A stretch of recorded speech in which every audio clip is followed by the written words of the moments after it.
Hi everyone, my name is Vinita and today I am introducing this maths optional course on this channel.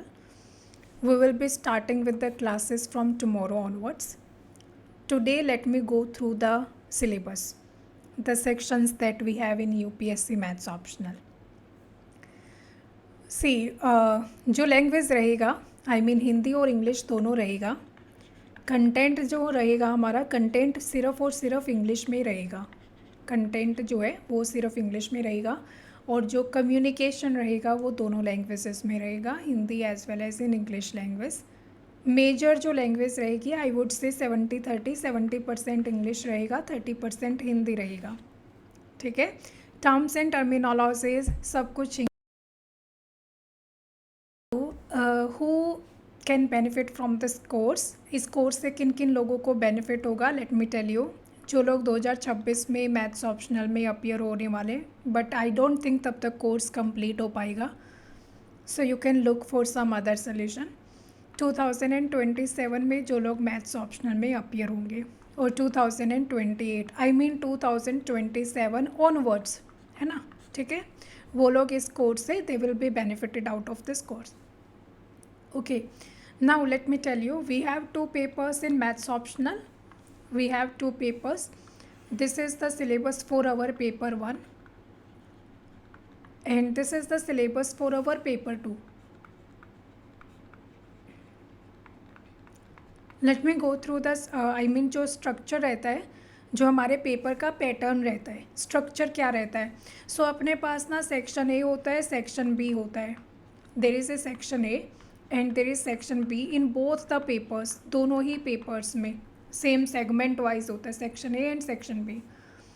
Section A में there are 4 questions, section B also there are 4 questions. ठीक है. दोनों में 4-4 questions होते हैं. एक question दोनों में कंपलसरी होता है, फर्स्ट कंपलसरी होता है. From section A the first question is compulsory. From section be the 5th question remains compulsory. 5th question जो है वो कंपलसरी रहता है. तो 2 क्वेश्चंस तो यही अटैम्प्ट हो गए. टोटल जो है 250 मार्क्स का पेपर होता है. तो 250 divided by her question 50 marks का होता है. तो टोटल हमें 5 क्वेश्चंस अटैम्प्ट करने होते हैं, है ना. टोटल 5 क्वेश्चंस अटैम्प्ट करने होते हैं. 5 questions. These questions are to be attempted. अब आउट ऑफ दीज 5 क्वेश्चंस, इन 5 क्वेश्चंस में से 2 तो कंपलसरी ही हो गई. First question and 5th question, these 2 are compulsory. So बचे कितने? 3 क्वेश्चंस बचे. सो जो रिमेनिंग 3 क्वेश्चंस होते हैं वो 1+2 करके अटैम्प्ट होंगे.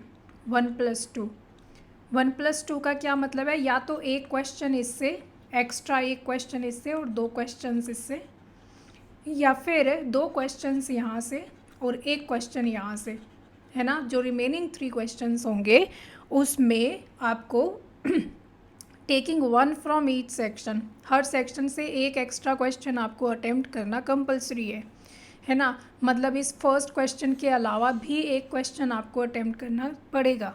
सिमिलरली यहाँ पर 5th क्वेश्चन के अलावा भी आपको एक क्वेश्चन और अटेम्प्ट करना पड़ेगा, है ना. तो जो रिमेनिंग 3 क्वेश्चंस है ना, उसमें या तो आप सेक्शन ए से एक क्वेश्चन ले लो, तो सेक्शन बी से 2 लेने पड़ेंगे आपको, या फिर सेक्शन ए से take 2 questions from section A, तो सेक्शन बी में से एक क्वेश्चन अटेम्प्ट करना पड़ेगा. ठीक है. तो इस तरह से अपना ना स्ट्रेटजी रहता है, अपना पैटर्न रहता है पेपर का. ठीक है. 2 सेक्शंस में हमारा पेपर डिवाइडेड होता है. हर क्वेश्चन जो है वो 50 मार्क्स का होता है. हमें टोटल 5 ही क्वेश्चंस अटेम्प्ट करने होते हैं. अब जो सेक्शन ए है ना, जैसे पेपर 1 की मैं बात करूं, तो पेपर 1 में सेक्शन ए में ये 3 सब्जेक्ट्स पूछे जाते हैं. Linear algebra, analytic geometry, calculus. ये जो है ये सेक्शन ए से बिलोंग करता है. अंडरस्टूड. ये 3 सब्जेक्ट सेक्शन ए में आते हैं और ये 3 सब्जेक्ट्स जो है ये सेक्शन बी में आते हैं. Section B. पेपर 2 में ये 4 सब्जेक्ट, क्योंकि आप देख सकते हो total 7 sections are there. Paper 2 में 7 सेक्शंस है, 7 सब्जेक्ट हैं. सॉरी, सेक्शन और सब्जेक्ट को मिक्स मत करो, है ना. सो पेपर 2 में 7 सब्जेक्ट है, पेपर 1 में 6 सब्जेक्ट हैं। सो इन टोटल आपके ना 13 सब्जेक्ट्स हैं। In total there are 13 subjects. So ये जो फर्स्ट के 4 सब्जेक्ट है ना, दीज 4 सब्जेक्ट्स, ये अपने सेक्शन ए में पूछे जाते हैं, पेपर 2 सेक्शन ए। और जो रिमेनिंग 3 सब्जेक्ट्स है ना, ये अपने सेक्शन बी में पूछे जाते हैं, paper 2 section B. Understood my point? So section A section B, इस तरह से अपने जो पेपर्स हैं वो डिवाइडेड होते हैं। नाउ हाँ, अब आपको लग रहा होगा कि मैम अगर हमें फर्स्ट और फिफ्थ क्वेश्चन कंपलसरी है और बाकी जो क्वेश्चंस है उसमें से हमें मतलब 3 ही क्वेश्चंस रिमेनिंग अटेम्प्ट करने हैं, तो क्या हम कोई से सब्जेक्ट छोड़ सकते हैं? Practically no, you can't leave any subject because the paper is designed in such a way. Paper जो है वो उस तरह से डिज़ाइंड होता है कि each and every subject has a weightage. मतलब आप कोई भी क्वेश्चन उठाओगे ना तो उसमें ऐसा लगेगा आपको, आई मीन जैसे first question, let's speak about first question, है ना। सो फर्स्ट क्वेश्चन में ये तीनों सेक्शन से क्वेश्चन मिलेगा आपको, इन तीनों सब्जेक्ट से क्वेश्चन मिलेगा, लीनियर से भी, एनालिटिक्स से भी, कैलकुलस से भी। So all I want to say that every subject is kind of compulsory if you want to score, I mean the best, है ना। if you want to score 350 plus, you have to read, you have to study each and every subject। कोई subject ऐसे छोड़ नहीं सकते हो। हाँ, MFT में लिमिटेड सिलेबस आप डूएबल है, सो MFT में you can do limited syllabus, even then it is fine, but in all other subjects it is very good कि मतलब अच्छा होगा कि आप सारे सब्जेक्ट्स अच्छे से करो, कोई सब्जेक्ट छोड़ो मत, है ना। क्योंकि हर क्वेश्चन में आपको मिक्स सब्जेक्ट से क्वेश्चंस मिलेंगे। ऐसा नहीं होगा कि फर्स्ट क्वेश्चन में सिर्फ लीनियर होगा, सेकंड में सिर्फ एनालिटिक होगा, ऐसा नहीं होता है। हर क्वेश्चन में मिक्स्ड सब्जेक्ट्स होते हैं, तो वहाँ फिर फंस जाओगे अगर आप कोई सब्जेक्ट इस तरह से छोड़ कर जाते हो तो। So that's all I want to से।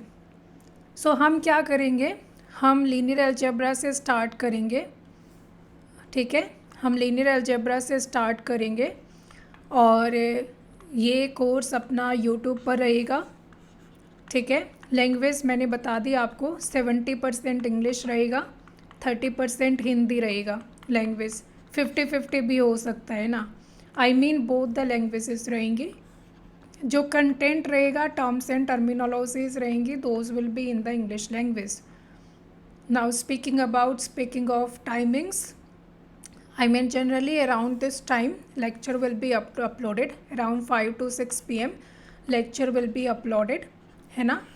and that's it। क्योंकि ना मैंने देखा कि YouTube पर I don't think a comprehensive course is available based on the latest trend of UPSC, क्योंकि questions थोड़े से I mean conceptual हो रहे हैं and there is some twist, है ना। क्वेश्चन में कुछ ना कुछ क्वेश्चन पेपर में सरप्राइज होता है एवरी ईयर।